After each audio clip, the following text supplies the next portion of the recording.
आता बघा हे ब्लाऊजची शिलाई कशी केली मी बघितलं तुम्ही. इतकं सुंदर फिनिशिंग आलेलं आहे ब्लाऊजला.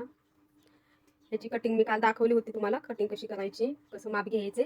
मी माझ्या फॉर्म्युल्यावरूनच हे वाढवून माप घेतलेलं आहे. आता हे माप आपलं कितीचं होतं हे मोजून घ्यायचे. जसं मापाच्या ब्लाऊजचं माप आहे तसंच हे माप आहे का बघायचे आपल्याला.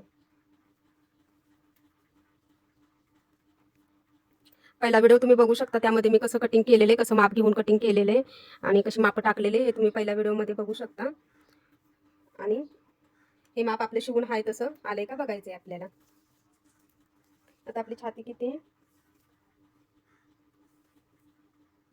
छाती इथून हुकापासून हे मुंड्यापर्यंत 8.5 आणि 1 पॉईंट. हे बघा 8.5 1 पॉईंट म्हणजे आपलं 8.25 वरती ही फिटिंगची शिलाई आहे, तिथपर्यंतच आपलं माप घ्यायची.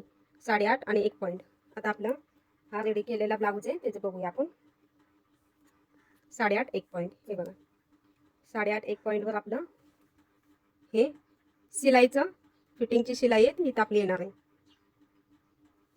आणि इथून 1.5 इंच आपला मायनस भाग सोडायचा होता, 1.5 इंचाचा शिलाई मार्जिनसाठी. आणि खालून आपण इथून फिटिंगच्या साईडून 1.5 इंच सोडून असं टिक करून घ्यायचे 1.5 इंचावरती. आणि ही लाईन अशी जोडून घ्यायची, म्हणजे आपल्याला फिटिंग करताना प्रत्येक वेळेस ब्लाऊज चेक करावा लागणार नाही. हे असं मार्किंग केलं म्हणजे या मार्किंगवर आपली ब्लाऊजची फिटिंग येते. आता हे बघा ब्लाऊजची फिटिंगसाठी आपल्याला हे पण, जर तुम्हाला अगदीच नवीन शिकत असाल तर माप चेक करून घ्यायची आपल्याला फिटिंगची, म्हणजे फिटिंग अजिबात चुकत नाही. आता इथून कटोरीपासून इथलं माप घ्यायचं, म्हणजे ह्याच्यामध्ये छातीमध्ये पण ब्लाऊज आपल्याला जरा बरोबर बसला पाहिजे, ढळता कचला नाही पाहिजे. आता बघा इथे कितीचे 8 आणि ह्या 2 लाईन 8 2 पॉईंट. आता इथून पण आपण ते माप 8 2 पॉईंट माप येते का बघून घ्यायचं, म्हणजे असं चेक करूनच ब्लाऊज घ्यायचा, म्हणजे आपल्याला फिटिंगला जास्त त्रास होत नाही. 8 आणि 2 पॉईंट थोडंसं आतमध्ये घ्यायचं. हे बघा डबल ताप करत बसण्यापेक्षा आपल्याला एकदाच माप घेतलेलं बरं पडतं. आता ही शिलाई आपण घेताना एक शिलाई इथून इकडे घेणार आहे आणि फिटिंगची शिलाई ही एक तरफ अशी घेताना इथून अशी घ्यायची, फक्त एवढीच फिटिंगची. आणि आपली कटोरी किती उंची होती, 5.5 होती. तर आपली शिलाई करून 5.5 वर कटोरी आली का बघायची. आपण पुन्हा एकदा ब्लाऊजची कटोरी मोजून घ्यायची. कसं आहे कटोरी थोडीशी किंचित मोठी झाली तरी चालते, कारण कसं छातीमध्ये ब्लाऊज जेवढा लूज बसेल तेवढा चांगला असतोय. ढळता बसावा छातीमध्ये ब्लाऊज, कटोरीला खोळ असावा.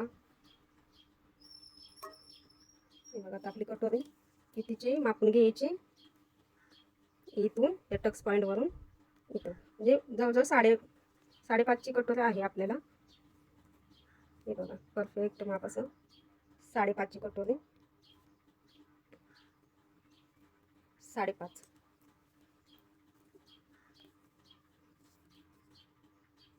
इथून असं टक्स पॉईंट वरनं 5.5. हे बघा 5.5 वरती आपली ही कटोरी आलेली, म्हणजे आपलं माप हे परफेक्ट कटोरी झालेली आपली.